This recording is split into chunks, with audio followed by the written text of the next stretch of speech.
In today's video, I am going to teach you how to create Fresh Table in Freshsales Crm.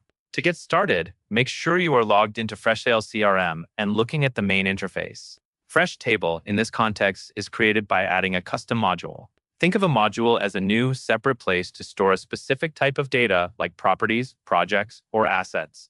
Once it is created, you can add fields to define what information you want to track in that table. First, go to the left sidebar and click Admin Settings.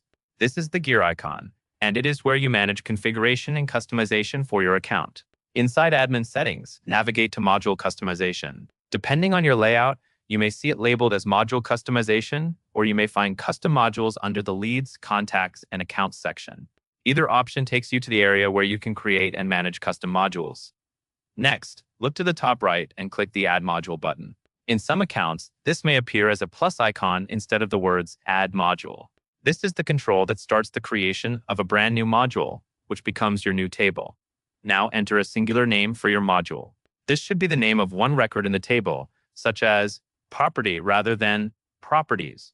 Picking a clear singular name makes the CRM easier to understand later, especially when you are creating records and linking them to other modules. After that, choose an icon to represent the module.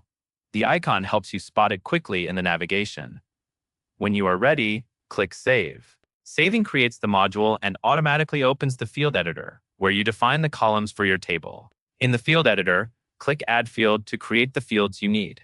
For example, you might add fields like price or date, depending on what you are tracking. Take a moment to name fields clearly and consistently, since these labels will show up when you enter data and when you build views or reports. Finally, once the module is created, it will appear as a clickable icon on the left sidebar.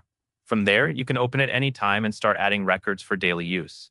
That covers everything you need to know.